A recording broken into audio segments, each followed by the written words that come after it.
Okay. Hello, everyone, and welcome. I am Abigail, the ultimate guru, and with me, as always, is my co-host, the world's only comedian, Bryden Proctor. Hi, I'm Bryden. You don't have to worry about thing because we are here to help. Hi, Bryden. How are you doing today? Doing wonderful. How are you? Yeah, I just had a yapathon. Like, I just talked to myself for an hour. People will know about what I'm talking about, but it should be fine. So, That's how's your honestly life? impressive. I couldn't do that. I'm a woman. I can yap an hour easy. I can yap for many hours. Imagine getting paid for this. This will be like maybe you should start podcasting like for real. Like, for real. Like not like just as a hobby, but like become a professional podcaster or something. I'm Bryden. Yeah, you are, but I'm like just your sidekick of like I'm your sidekick. So how's like I saw that you had to throw trash. How's trash throwing today? Mr. Oh, Bryden? Today you oh, sound like a I Mr. actually, Bryden. I'm gonna call you Mr. Bryden. oh yeah, I actually did double trash today because Uh-huh. that's normally my daytime shift duty at some, like usually around noon. And tonight I got called in for night. I had both of the trash. What do you do? I guess I'm a maintenance technician. Hmm. I work at an old folks home. I'll typically just take care of like light bulbs, fixing TVs. Ooh, I have a work call. Sorry. No, that's okay. Um, I hope you can mute yourself or something so I can keep yapping for our friends. I don't know if this thing can be paused, can be stopped. I can mark it, I guess. Maybe I can cut it down. I'll think about this. I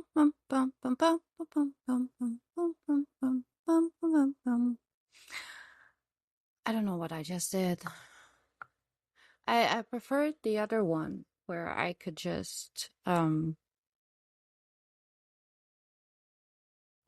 pause it. I hope I'm not disturbing his call. Imagine like he's talking to someone on this and it's just like me in the background um and he's trying to talk to them and I'm like yep.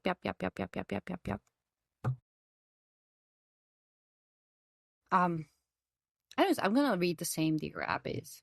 You guys will get what's happening. I know you all know what's like already happening. Um I'm very excited about that though. And we're waiting for Bryden. Today's Bryden. Today's Bryden. That's a good. Today's Bryden. That's the title of this show. I'm gonna save it like that. Mm-hmm.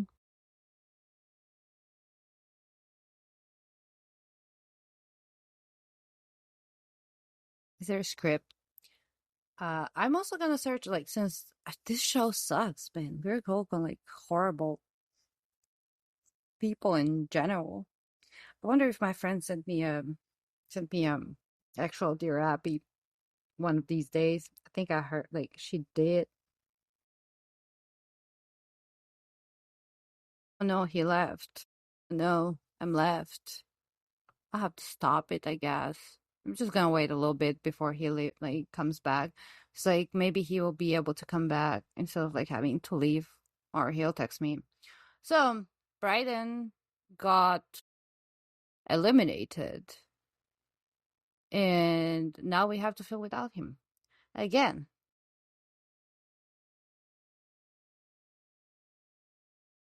Dear Abby, it's just like all about me.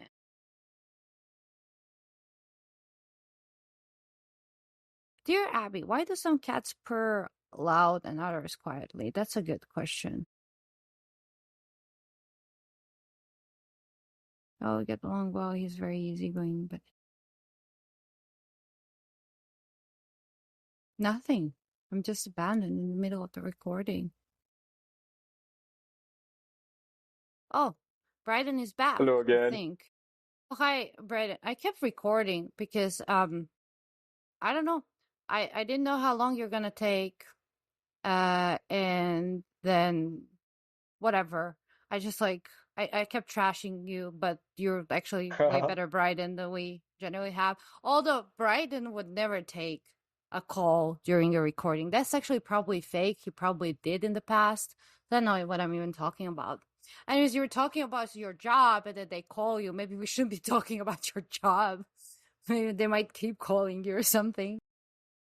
Gosh, I'm not superstitious, but yeah, just like a brief rundown is like I do like general maintenance work. You know, Mm-hmm. like it's kind of like one part customer service. You know, like kind of making the residents happy. You know, it's like they're elderly, so like they need some joy and affection and that sort of thing. And the other part is just like taking care of business. So like any maintenance requests they have, whether it be Mm-hmm. like setting up their Wi-Fi, So lights actually out, nice. toilets. That's actually Yeah, very it's nice.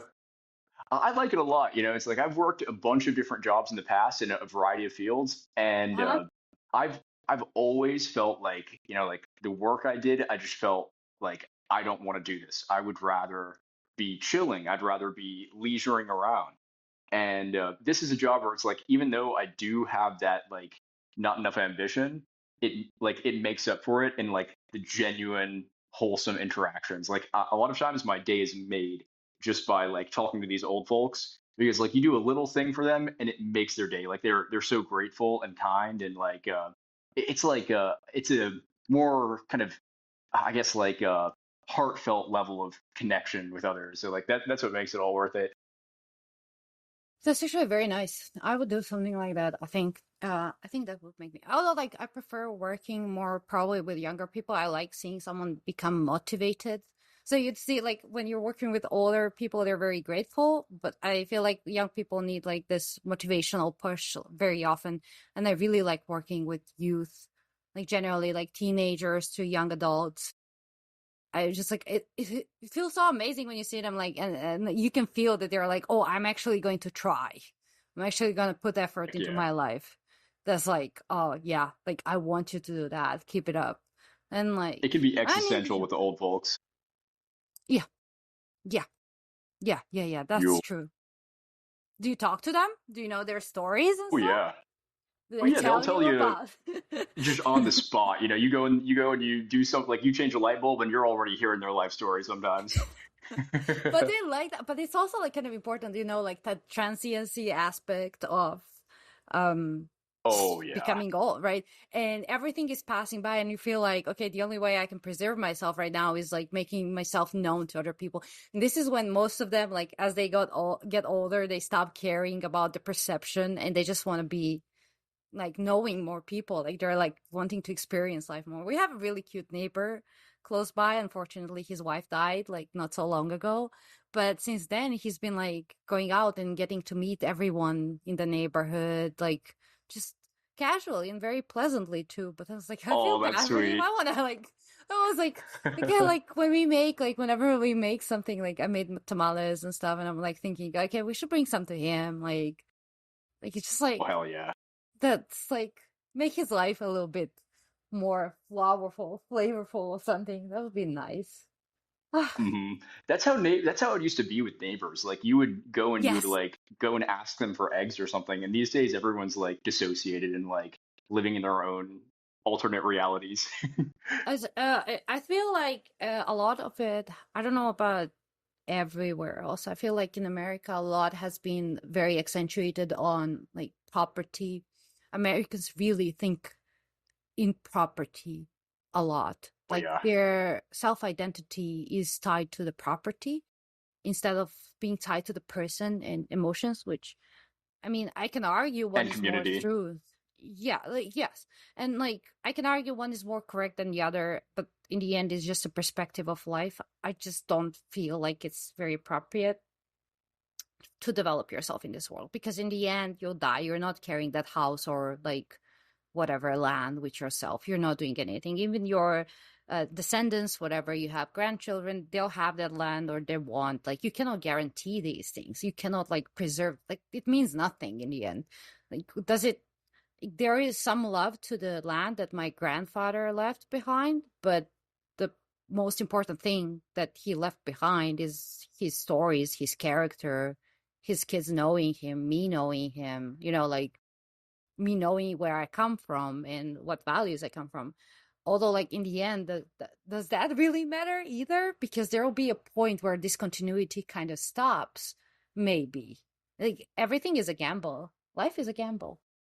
Well, like my sense of it is like we do Mm-hmm. leave empty-handed. Like I agree with you there. Mm-hmm. Whatever we possess, that's just gonna go to dust. It's like all the buildings we rectify, whatever they all fall down.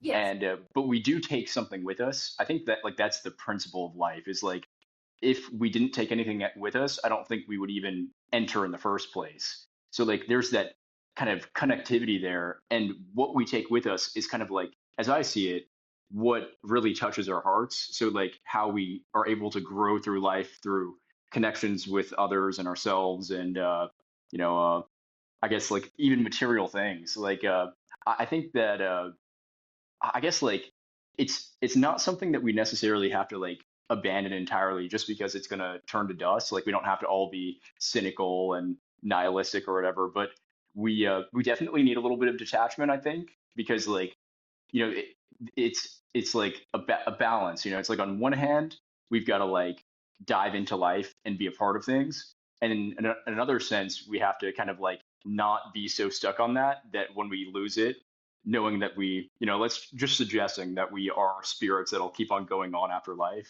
that like once we lose everything we're going to be like all messed up over it. Sorry, yeah. Okay. Sorry, I was listening to you, but I was also like checking on something at the same time. Sorry. Um, well, yeah, I agree. I think actually what you just pointed out can be very interesting, like perspective, because in the end, how I see it is that material things to me are the source of interaction, the source of um connection. They're not there to exist just for themselves. They're here to help us find I think that they are necessary in the way human mind and humans function. Like, we are the only ones that can perceive material things amongst all the beings. That's like probably like the truest thing. You don't have a beaver thinking about his property. You don't have anyone else like thinking about these material things and possessions and what we have in this life in such manner. But because we do perceive it and we're able to kind of have a construction around it, we are also able to have deeper discussions and find reasons to connect between each other. Like, there's like some kind of a lot of the things, like I see money, for example, the same way. I always saw money just as a tool. I don't really care if I'm rich or poor. Like, I literally don't care. But it is a way for me to gain my freedom. It is a tool to achieve some certain amount of freedom in this world. It is a tool.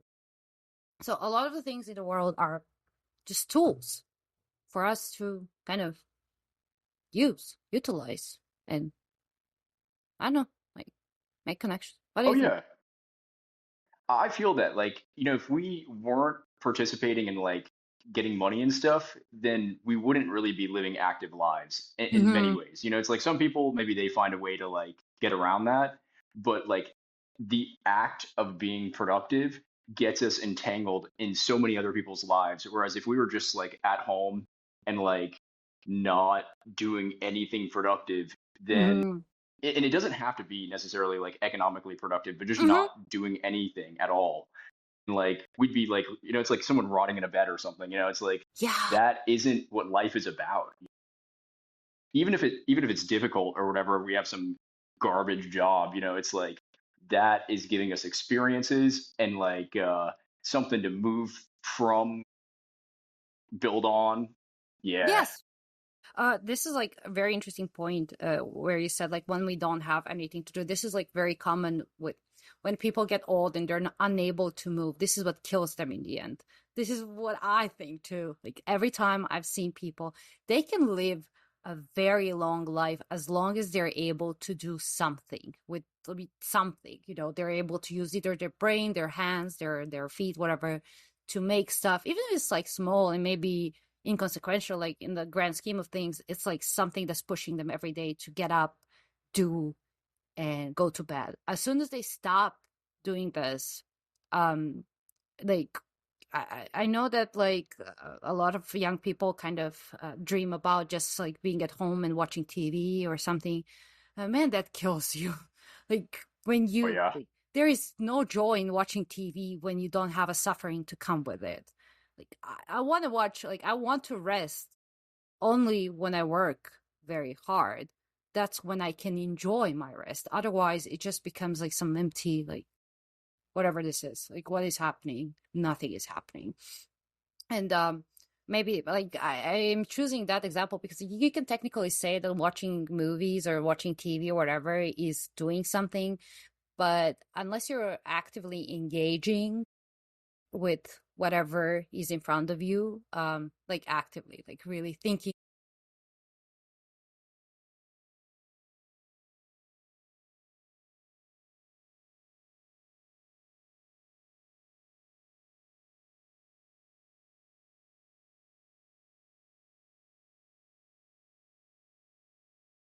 And I've seen that a lot of old people who are also people who haven't grown with TVs and stuff, right?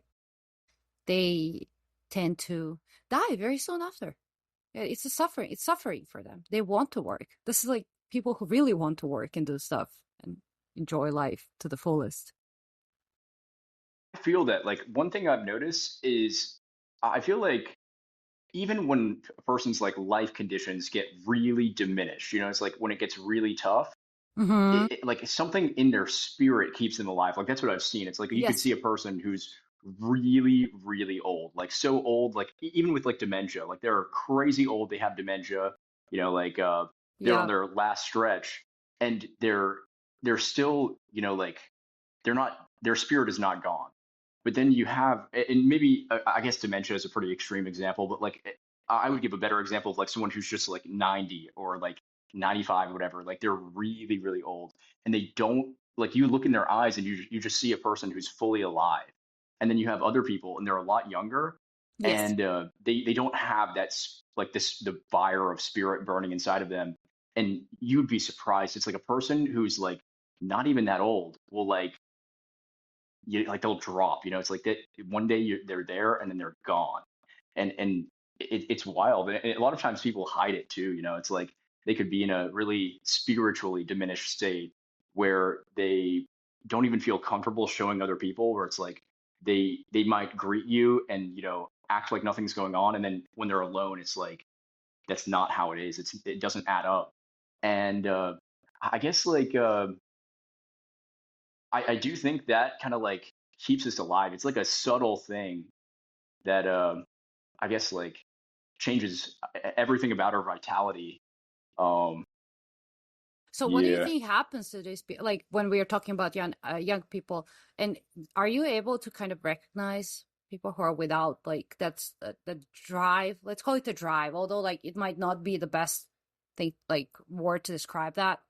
But let's call it the drive. Although like I think we understand both that like what goes behind it. Are you able to tell when someone lacks drive?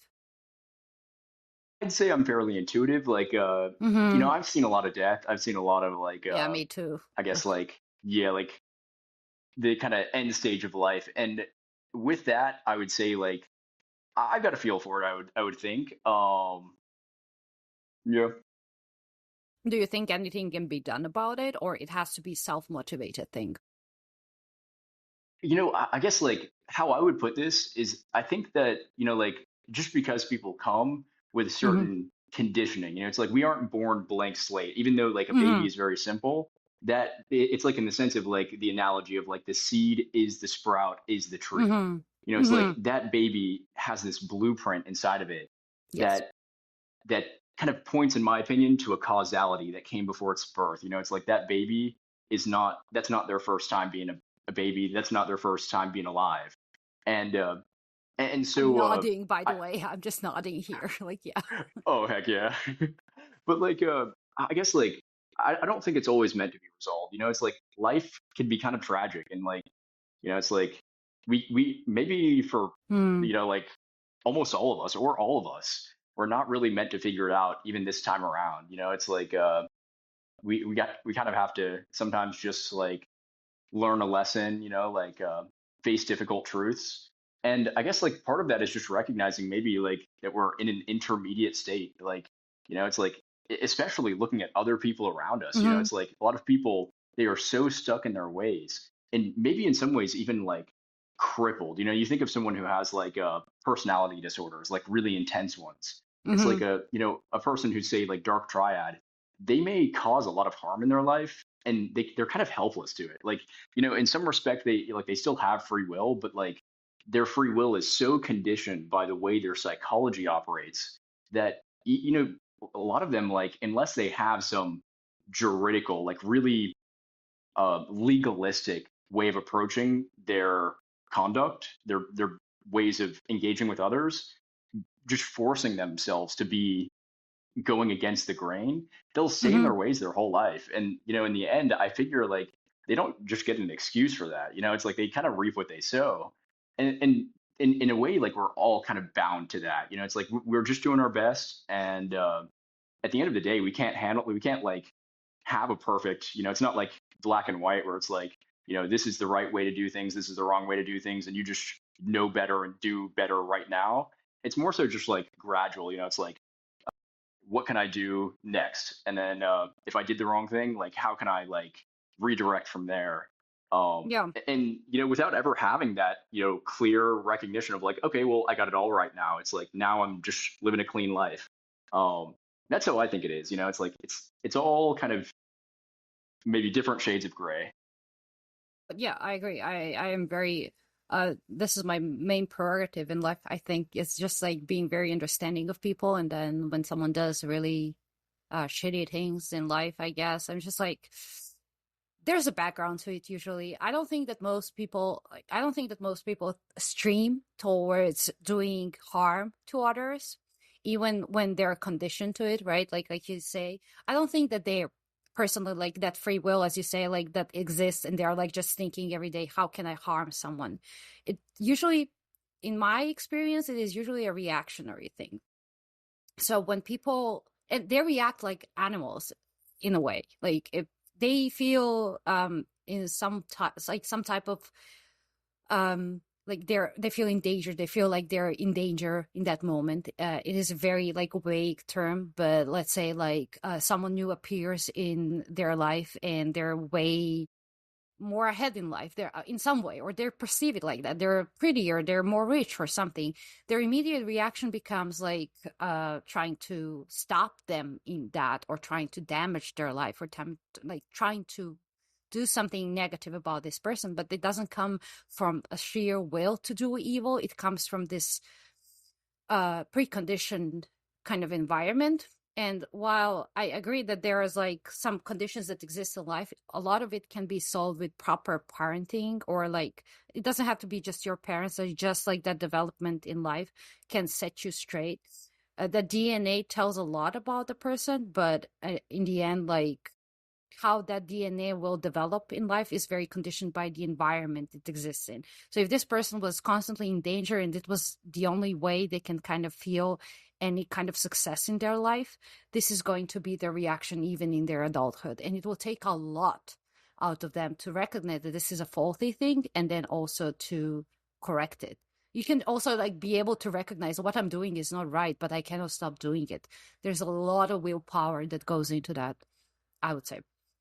I Um, feel that like that reminds me of a few things. It's like they say like hurt people, and then biblically they say we inherit the sins of our forefathers. It's like our yeah. parents kind of deeply condition us at a time when it kind of hardwires into us how we're gonna view, I guess, like the men in our lives and the women in our lives. Yes. And the other one, like what you touched on at the end, is like the kind of like the heart's wisdom. It's like even if we are stuck in our ways, part of Mhm. us is still, it has intellect. It has that breath of life where it's like aware of what it feels like, where the heart feels what it feels like Mhm. to be unfulfilled. And it's like maybe it doesn't find a way out, but there is at least that latent potential where it's like Mhm. if it found fulfillment, that heart which is unfulfilled would know the difference. It would know like, okay, that didn't, fill me.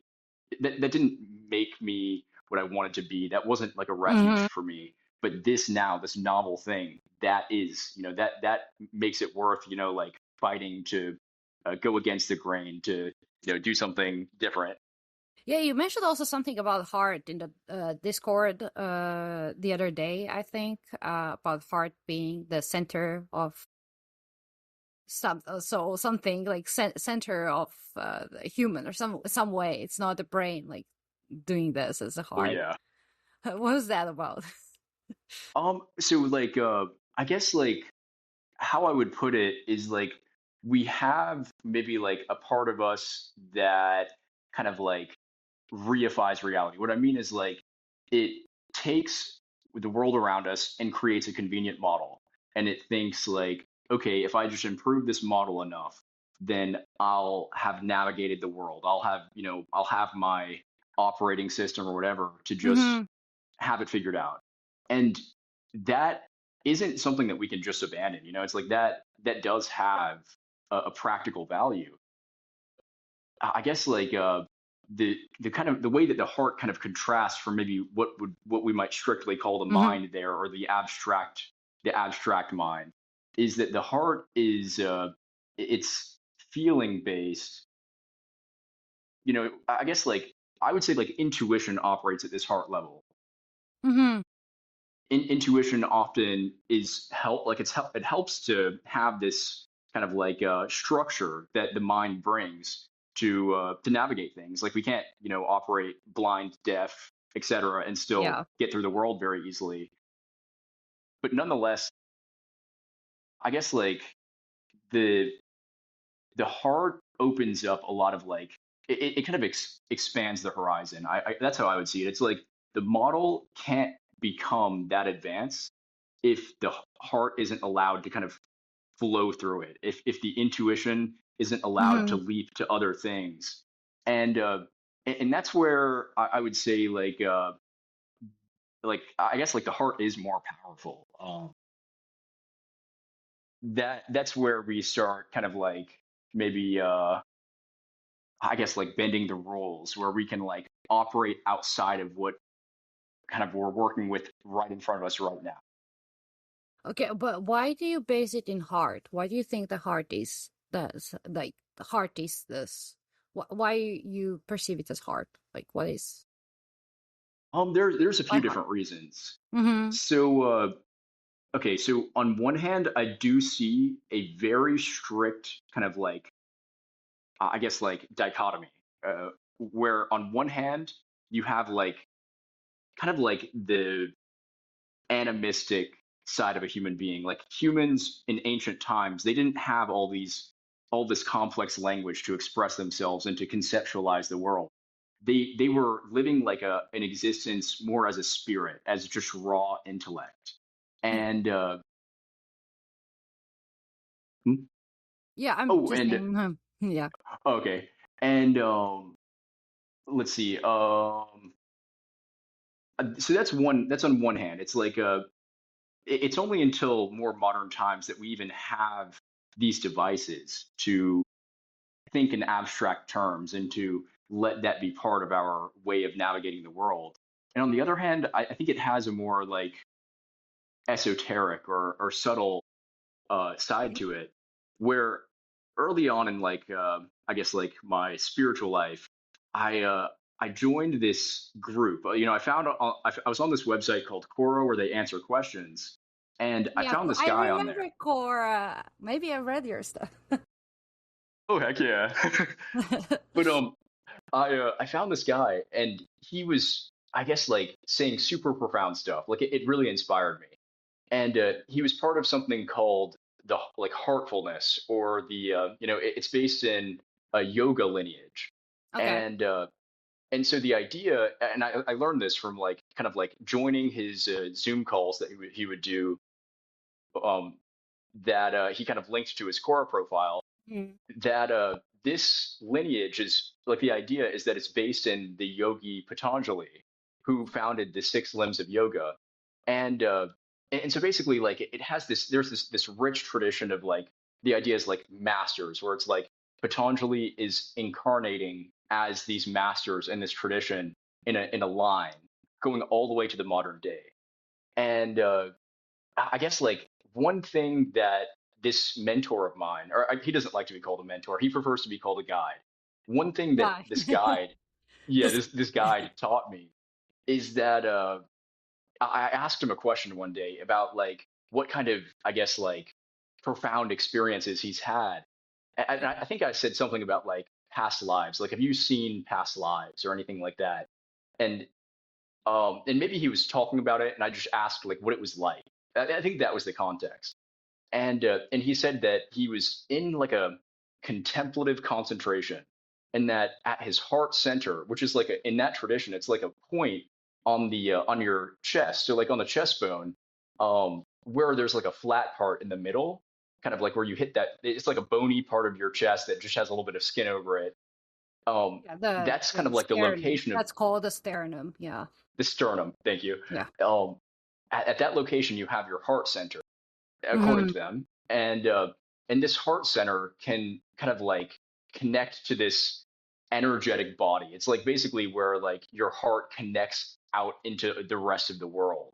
And he described like he had this experience where he saw this body of energy, and it was like kind of like a tornado spiral having its base at the sternum and extending outward.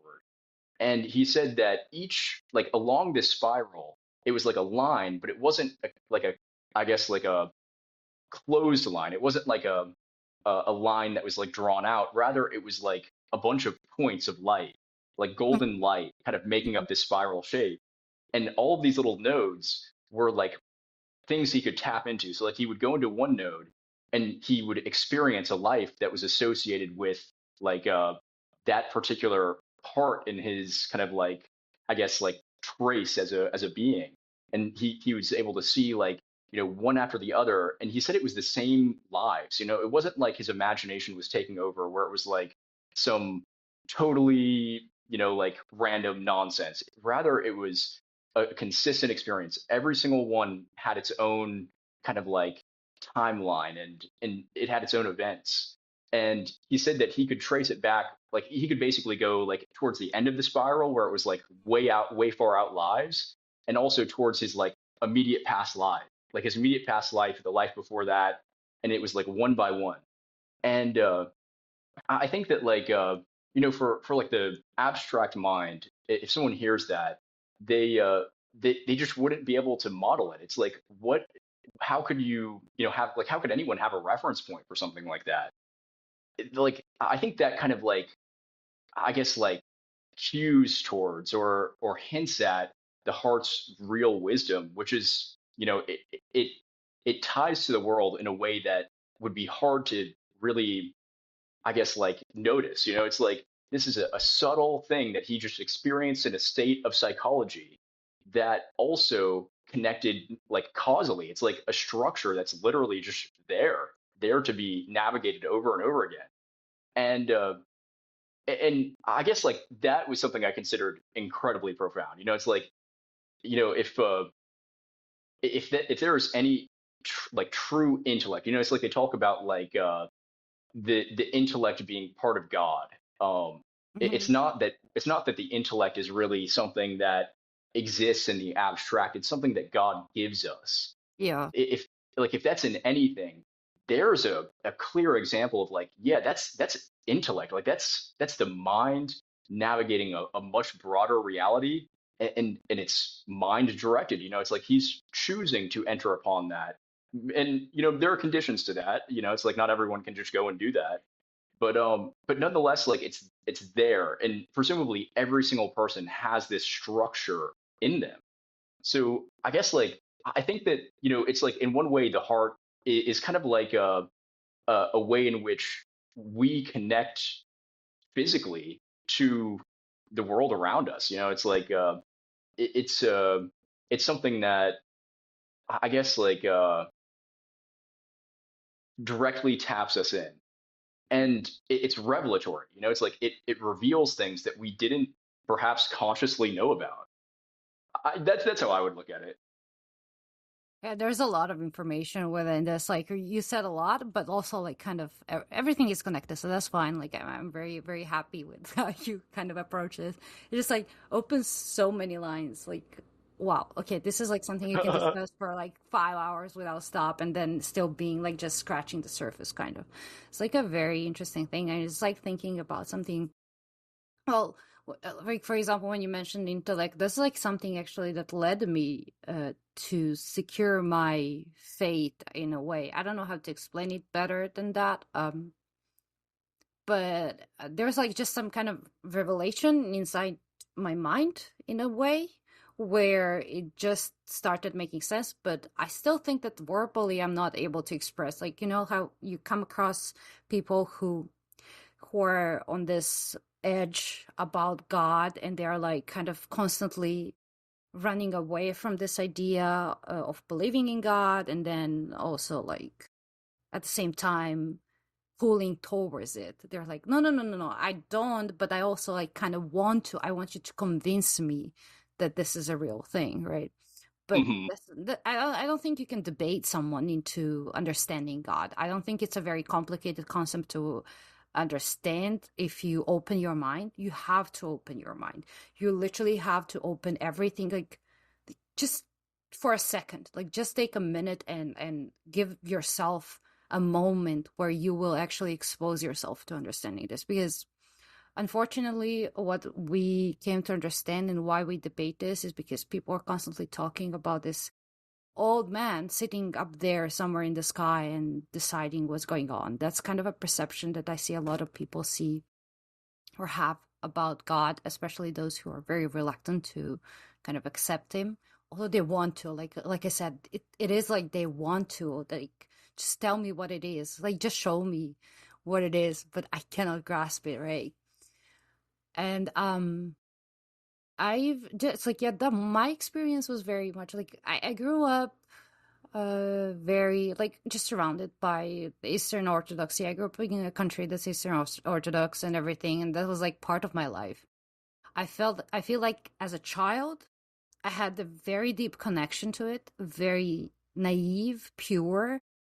I was even like, I remember even my mom saying something like, yeah, she's weird because of that. Like, she didn't say it in those words, but that's how I perceived it, right? Like, that I am weird because I have such kind of reverence or like interest or some kind of, like, to me, it was very clear in my childhood that God is there. And like, I was so attracted to this, whatever it is. It was something spiritual. It wasn't just like, pretty paintings or whatever it is, like customs tradition. It wasn't that. It was something beyond that.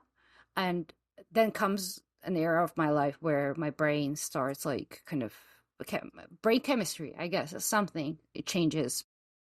And this is the very long period of confusion. It's not really doubt, it's confusion. And I think I was trying to kind of understand who I am, like if I'm a person. I know that sounds ridiculous, but I was trying to understand whether am I a person really or am I not? Like what's going on here? I tried to locate myself in the real world, which I wasn't able to do for a very long time. I was just like living some kind of outsider's experience. It was just like observing people and everything else exists around me, but like I didn't feel like I'm part of any of that. And then I go into the grown up life, and this is when that like mind just opens and everything falls into place. And just me being able to think about God kind of gave me an answer. That's a simplistic answer, very simplistic, but just me being able to consciously and that conscientiously, like whatever, think about like God, and that gave me the answer that God is real, and like maybe not in a form I would like him to be. That's very clear and clean. I mean, not that I have a preference about that, but maybe not in a form that I um first presumed, but that form I still cannot define. I don't know how to define. Like just got like how do you define him other than like what we have in the scriptures, whatever. That's like completely different, like, theological topic. It's just like something that just revealed itself. It was like me moment opening a fridge in the middle of the night, just like seeing light from the fridge, but also seeing light inside my mind, kind of. Um, Yeah, that was interesting. But I wanted to ask you also, how did you, like, you said something about Eastern Orthodoxy. How did you come to that?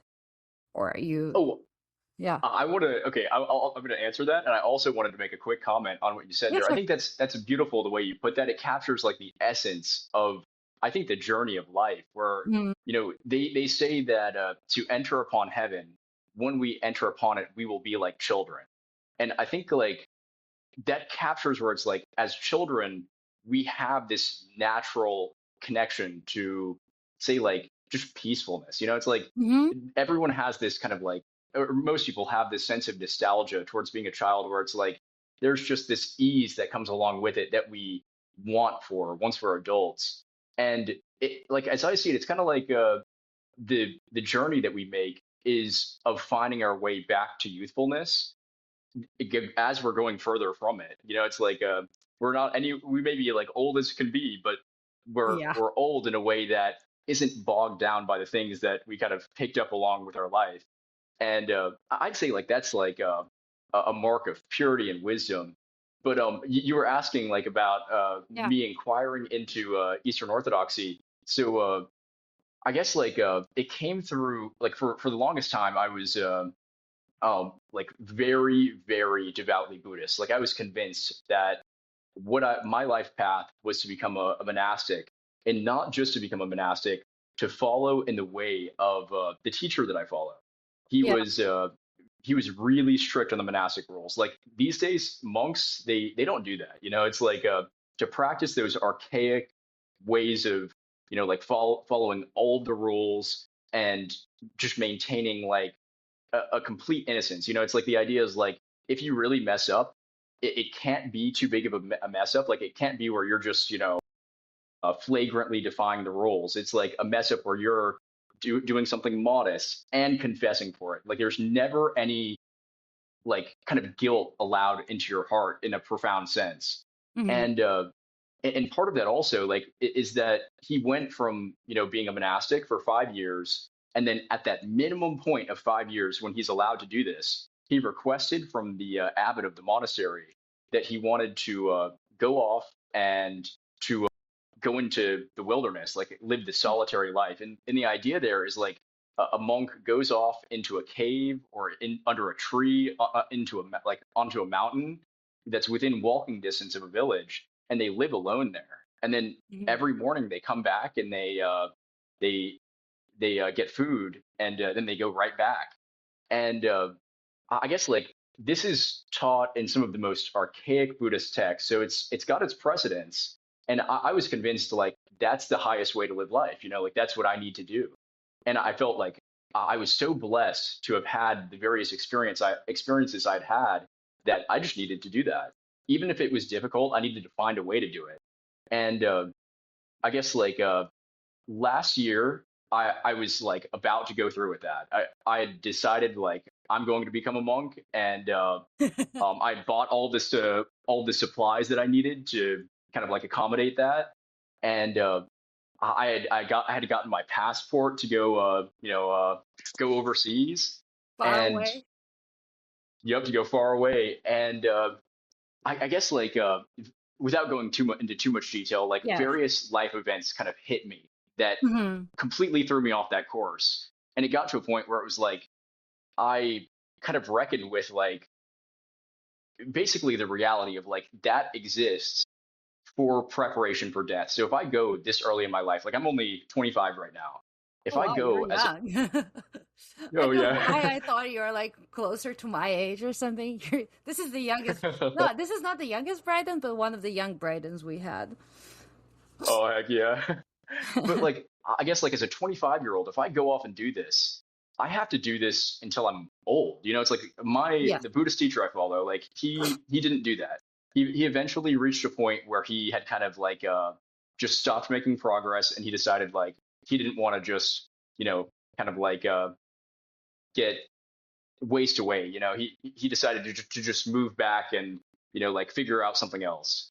But Hmm. I guess like for my study, I had the mentality of like if I'm doing this, I'm gonna do it, like really strict, but also all the way to death. It's like I'm gonna max out on my life.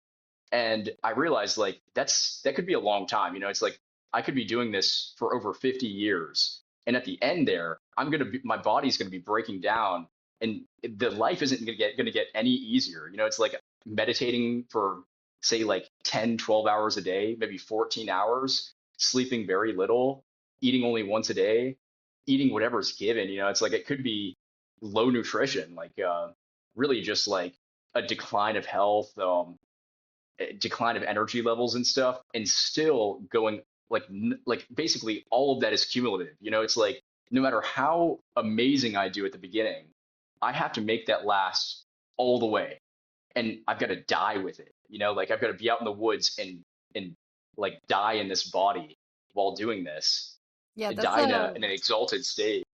that's why whenever we have people become monks Orthodox, in Orthodoxy, it is literally said, this is the day you die. Once you become a monk, is the day you die. That's like your death. Yeah, that's hardcore. And most Buddhists they don't do that. It's like most Mm, Buddhists they like a lot of them they'll become a monk for a season and then they'll just yeah. go back to normal life So it's because they like think it's kind of they're like a accumulating. fasting season that every kind of every Orthodox, faithful Orthodox is expected to do, because you are expected to live like that, kind of, to the Oh extent yeah. you're able to. Like, we are supposed to fast. We are supposed to like put ourselves, like, divorce ourselves from earthly, uh whatever, like material things, earthly pleasures and all of that. You divorce yourself quite a lot, like more than half of a year you're supposed to live like that. We all fail, but there are times when you're very, like, when you kind of are on the way to succeed in this, when you're fighting so hard that you're on the way to get there. And yeah, it shows you the light, but then you go back to normal life, the other season of life. It's like what you're describing for Buddhists, like it seems like very similar to that fasting cycle.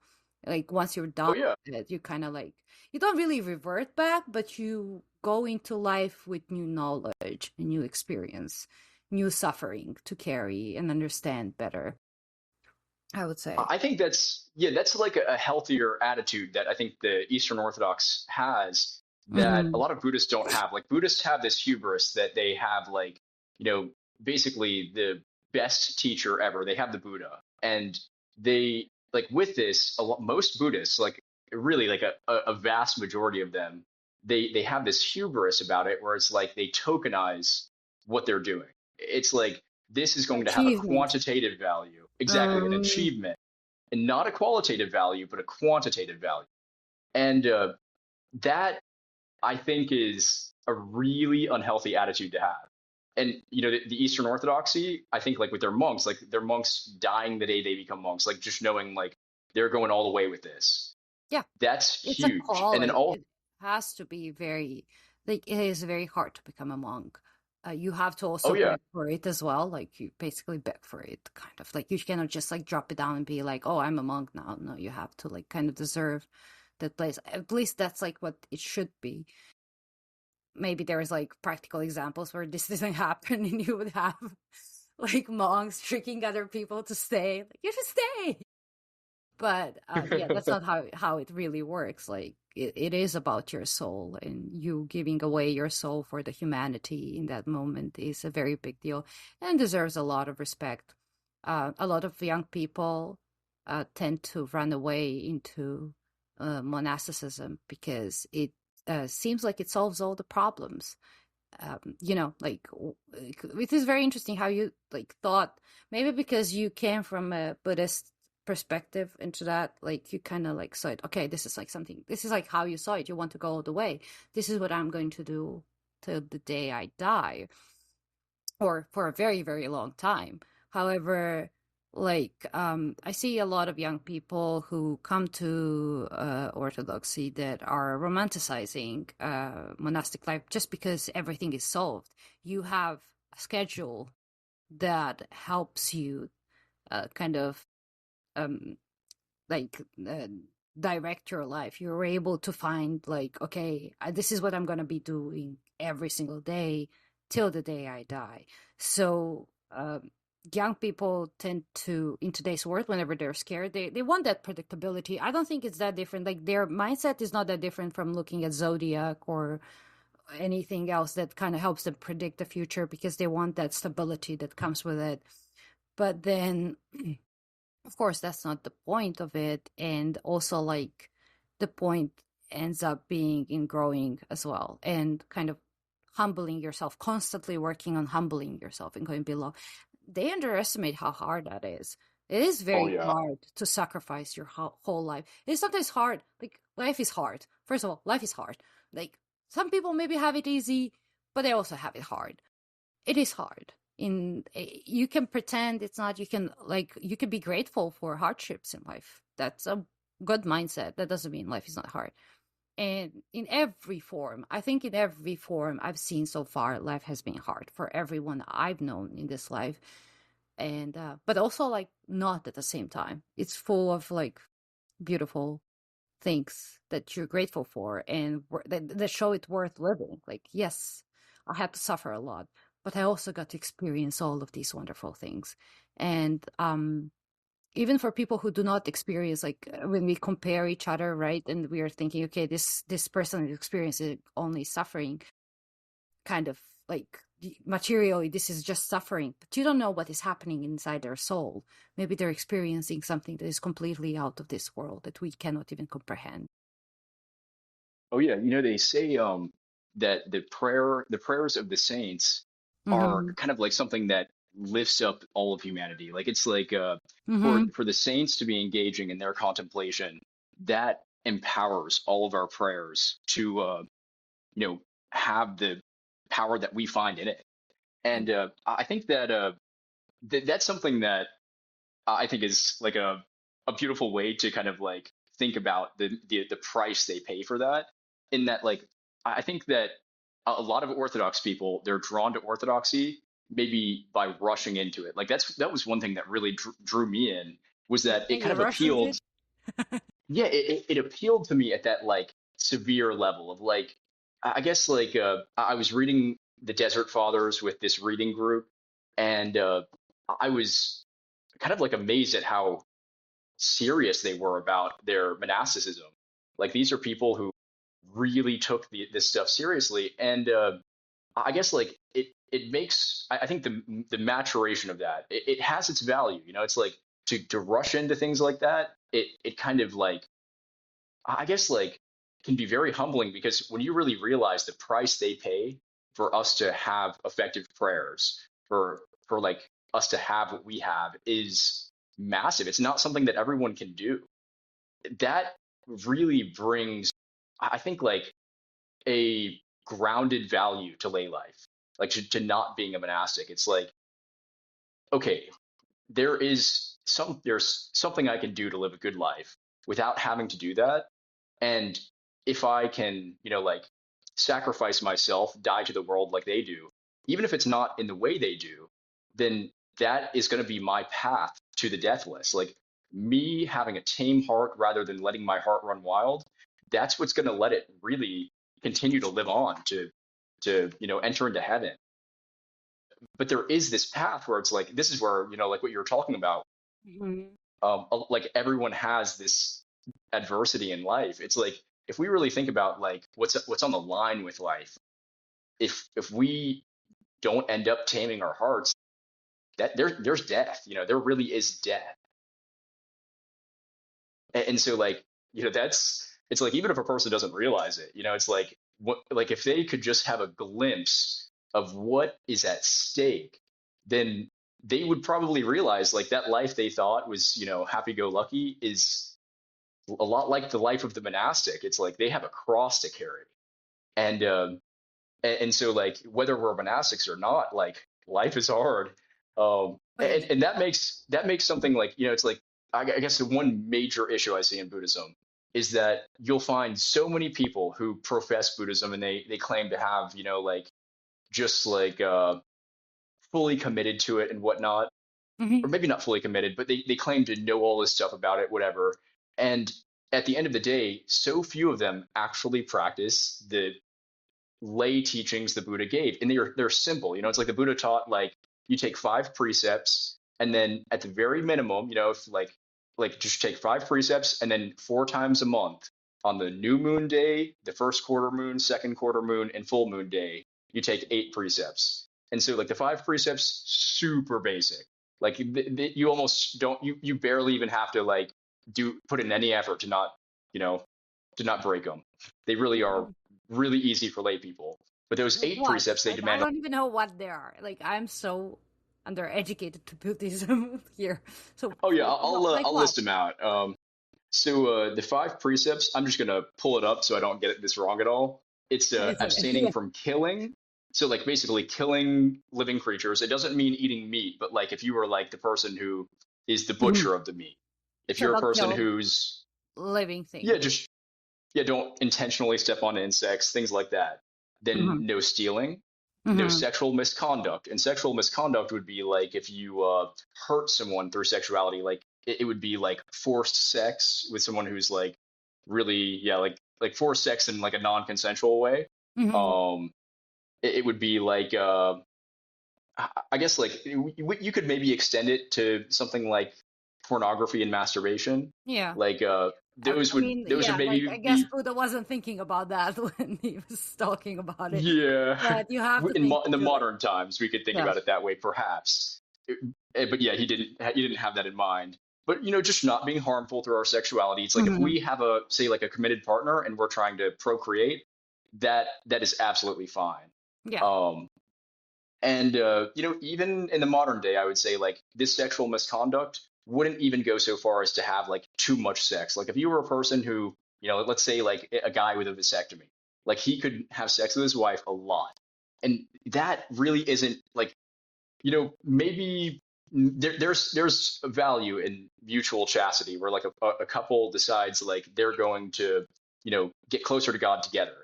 But, Mhm. like for the sake of this, we could say like, like it has some room for messing up because it's for lay people, it's for ordinary people. And then the other one was no lying, so no false speech. This would extend to other kinds of speech, like speech that's abusive, divisive, Mhm. kind of like it's pretty intuitive stuff. And then no intoxicants, so no like no liquor, and we could assume also like no cannabis.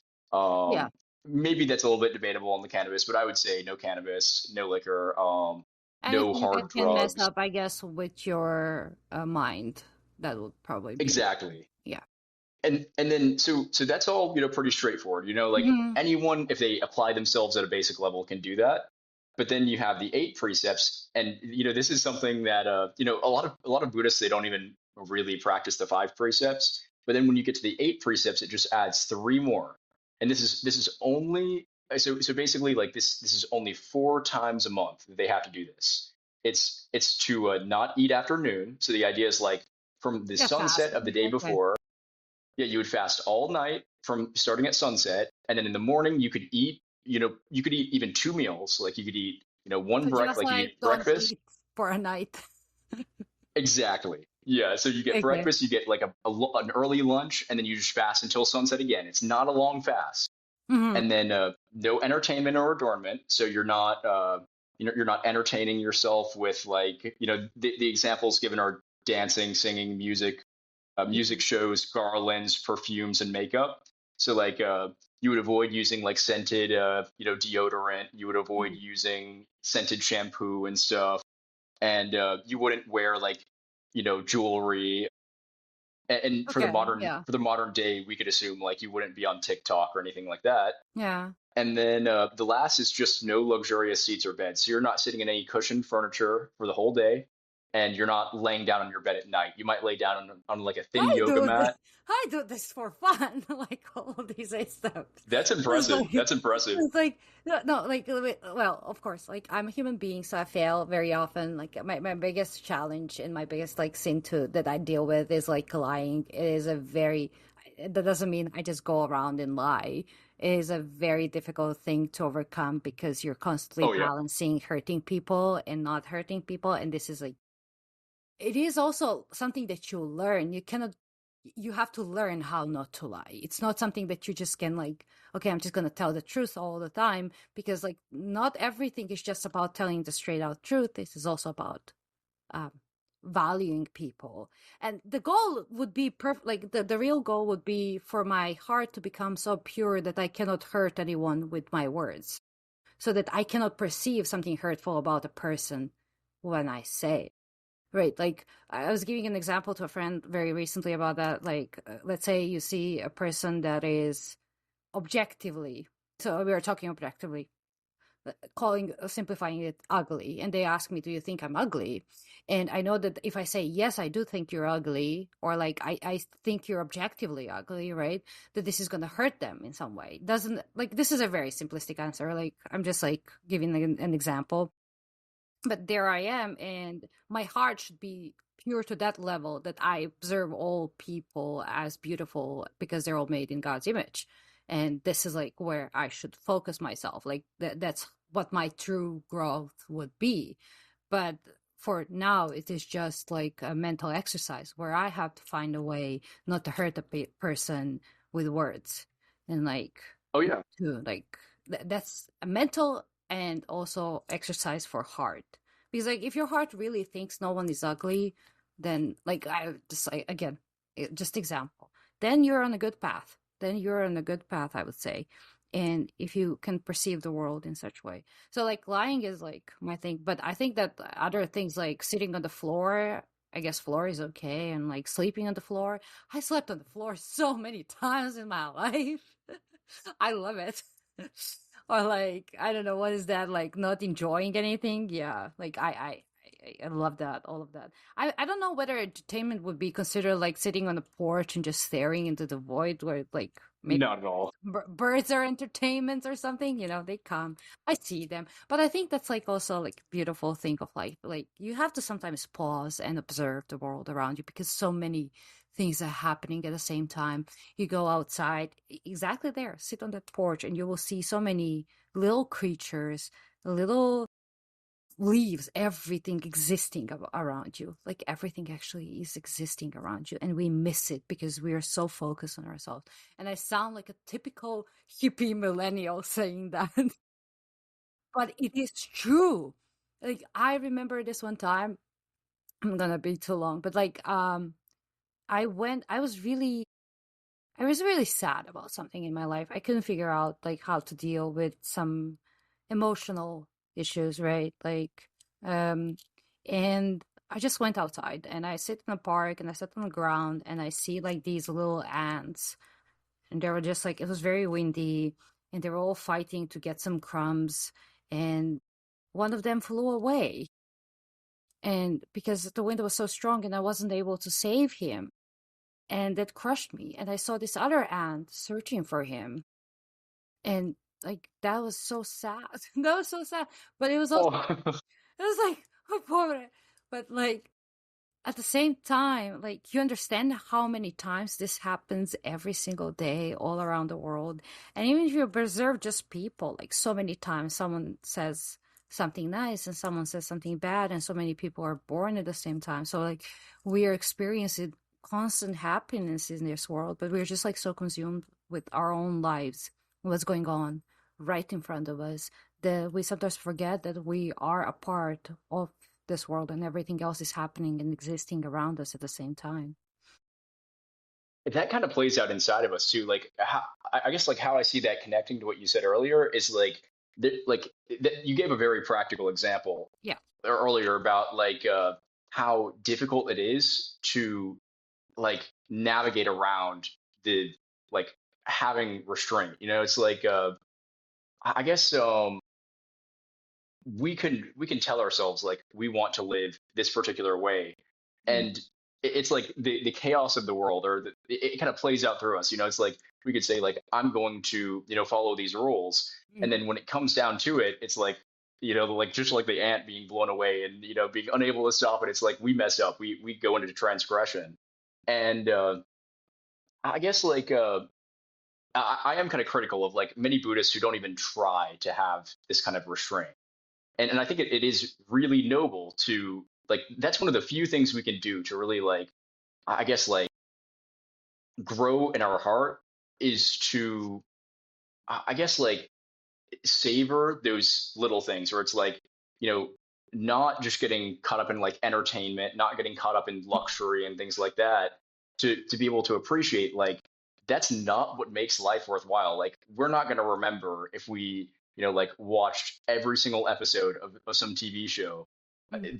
That's like maybe we'll reference it here and there, but that's not going to be super meaningful. But if we can have like I guess like an appreciation of something at like a surreal level of just like going out and just being kind of like totally unstimulated. It's like maybe we're in a contracted state and it's like we're not finding joy in a lot of things. And then we go out and we just find a little bit of peace in our hearts. We notice like, okay, I still myself and I see all the things in the world moving around. And like life opens up to me. Yeah. That's what it's all about. Like that's really like like that can totally redirect whatever momentum we have. Like I guess like yeah. Um, let's see.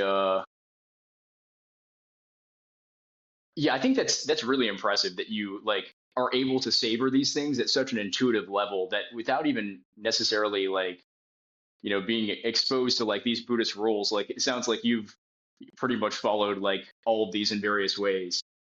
Because like a lot of Buddhists, they don't even do Yeah, any of very true. these, Like for me, like life is very intuitive, and it for a very long time I was running away from that, but I don't know even why. Maybe I just like to make my heart like life harder. I was just like scared that I'm gonna be wrong, and I also didn't trust myself for a very long time. Right now, I don't. It's even not like a conscious decision to do things, right? It's just like you just kind of. It's not really even a feeling about it. It just makes sense. hmm So But to yeah, answer your question from but yeah, earlier, sorry. you were asking like what got me to Eastern Orthodoxy as like Yeah. this as something I'm inquiring into is that I was oh got a ping 1 second. Oh, yeah. Let's see what that's about. Doorbell. Oh, I got to go let someone in real quick. Okay, I'll be right Yeah. back with you. Okay. Well, we're also. I could have finished this episode, and then we could have stayed talking for another one.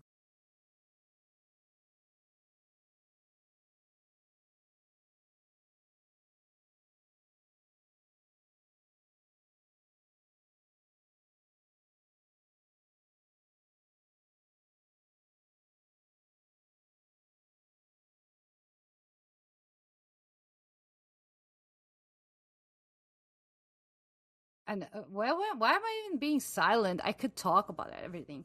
So, everyone, thank you for listening. I'm gonna wait for Bryden to come back and say bye to you guys. I'm gonna let him finish before I end the episode, but this is it. And also subscribe to our Patreon. Check out our Instagram account. Talk to us. I know this episode was very different from like other ones, but who cares? Like, someone came, someone showed up. Everything's fine. Everything is like awesome. We should call this Bryden for a guest show. That would be cool. I want to see that. I also have to like pester my neighbor to come over and bring me the goods. Also, like this episode will is probably the one that's like the main episode because I want more people to hear Connor, and then the next episode will be the yapathon, the yapping into the void one will be for Patreon. Um, I have to answer. Uh,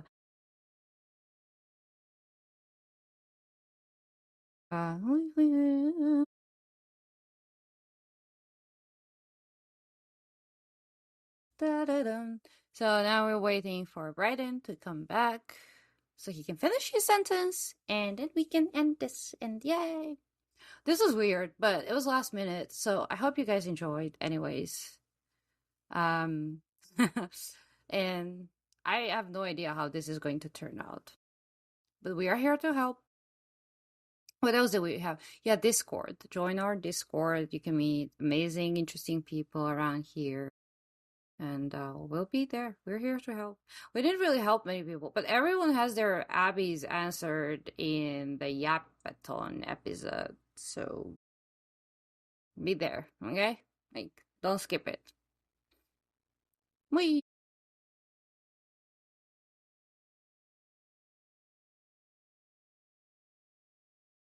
now we wait. We just wait and we wait and we wait. There's a cat again playing with me. I should have like I don't know how to stop this recording, so I'm just gonna be playing it forever and ever and ever and ever. I hope Connor comes back soon because Bryden comes back soon. This is an interesting thing though. Like considering that we have some listeners that are into Buddhism, but we have a lot of also Eastern Orthodox listeners, which is also cool. And we also have some neither here nor there people. So I'd like you guys to get to know us. This is maybe no typical. I don't know. This yapping part goes way worse today than it did last time I did this. Like the last time I had to do this, which is like literally an hour ago. I cannot believe I just talked for 1 hour with myself and I was just like scrolling around and like checking out things just so I can provide you with an episode because all of you bailed on me, which is unforgivable. I cannot believe you guys did that to me. Like, seriously. Things I have to do for like a little bit of attention. Do you think you're gonna come back fast? We should have read in the Year Abbey at least one, but I don't have any. They're all left for the other um the other episodes. So no Dear Abbeys. Nothing interesting except everything. No Reddit. No, I don't know. No, no Sorry about that. nothing. I'm back now. Oh, hi. I was just yapping into the void, preparing our listeners for the next episode that I recorded previously, so they can listen to it on the Patreon. This one will be May. Um, yeah, but like we'll be wrapping it up because like usually it's like a 1 hour episode. It's been a little bit more than that, but that's fine. If you wanna like finish your thought though before, Oh yeah. So sounds good. cool. So I guess like this all happened like, in this span of time after I decided like I don't want to be a monk anymore. I Mm-hmm. I guess like I, I realized like leading up to this like becoming a monk, one of like when I reached out to the monastery, they said that one way that I could prepare and that they wanted me to prepare was to go to one meditation retreat and to also practice these 8 precepts every single day. So not just doing them like 4 times a month, but Yeah, but every every single day, single day. consistent. And this was something that like I struggled with, even doing it 4 times a month. And I guess like I came to realize like I guess like something was not adding up. Like I was kind of like living in a fantasy world where like it was like at an intellectual level I was fully committed, but at the spiritual level I was not. And I guess like my family who are Protestant, they were kind of like a lot of people were praying that that I was not going to become a monk and that I would just become a Christian and figure things out. And That's so like it kind of hit me at a deep level. I was thinking like, like I might as well really try to make this work through prayer.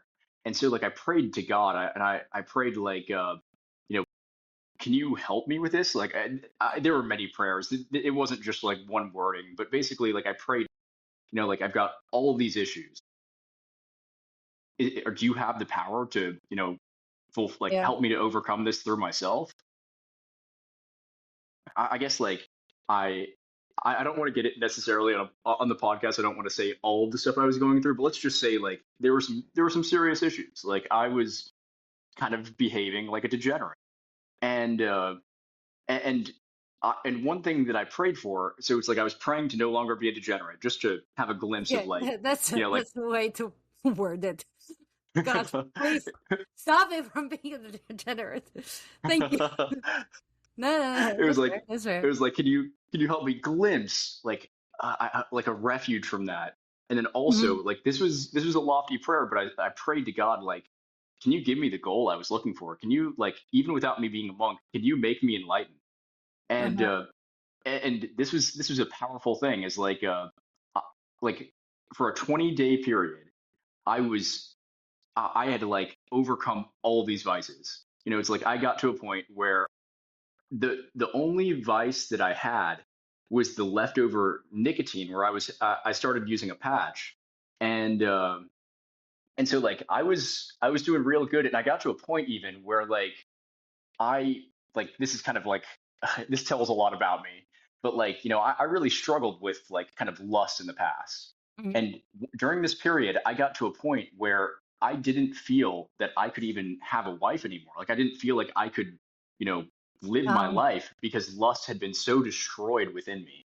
Like mhm. God gave me that, like that power over my passions, and it was so powerful that I like gave in. It's like I decided like I would rather have a life than give it up. Like even though I Mhm. had the power to just perhaps like stay celibate, like even as a layperson, like with all the exposure that a layperson gets to falling into that kind of sin, I felt immune to it, and I still went back to it because I wanted to one day Mhm. have a life, and so like one thing that like kind of like if even fulfilled my prayer for that enlightenment is that this one night I was working a night shift, and this is the last bit. We can close after this, but like Yeah, that's I was fine. working a night Don't worry. shift, and I had this kind of like breakthrough. It wasn't like I wasn't meditating or anything. I just had this breakthrough through my mind, and it gave like after that happened, I had this glimpse into the nature of reality where everything around me felt incredibly dissatisfactory. It was like I couldn't, Oh, try to have a yeah. wife. Yeah, I couldn't try to have a wife. I couldn't try to enjoy life's pleasures. None of that was going to, it really felt none of that was going to ever work on me anymore. Like it was the most empty I ever felt. And I really got to a point where I was thinking that night, like, I can't even have my job anymore. Like, I can't work anymore. I'm not capable of it. And I decided that night that I was either going to become a monk ASAP, or I was going to go off into the woods and just die. Like, just go off in the woods and let No, my body Paul. decay. Like, it was, No. it was that intense.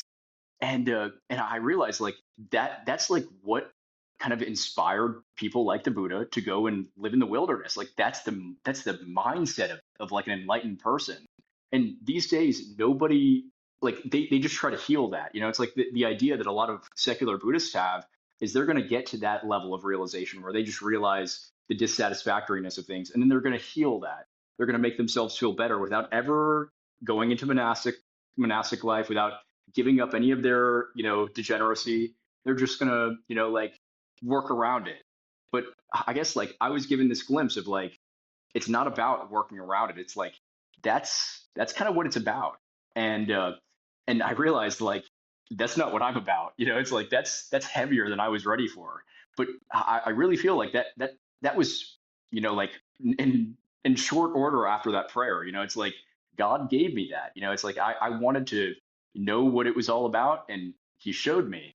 So like I guess like I've definitely fallen back into sin, but nonetheless, like I feel, like I found like a path for my heart in Christ, and I found a deep appreciation for Eastern Orthodoxy, where it it offers a path for lay people that I feel, I wasn't even able to do as a Buddhist. Like I have more kind of like I guess like power to tame my own heart through a Christian path than I did as a Buddhist. And I was very blessed as a Buddhist. I had a lot of opportunities to learn things that other people don't. They get like lost on the way. So that's why I kind of like came to Eastern Orthodoxy. That's very cool. I would really love to hear more about this. It's like I don't know if like our listeners will even like listen to all of this because we have six of them and like almost all of them bailed on me. That's like so mean. But no, this is actually very interesting. This is the most serious episode we ever had, probably. And I'm gonna name it that. The most serious episode ever. That's gonna be the name. Oh, hell But yeah. thank you for answering that. That was very cool. I wish like we can talk more about it sometime, but like yeah, I think I'm gonna close out because we're already at 120. Bryden is going the real Bryden, the real secret Bryden is going to kill me.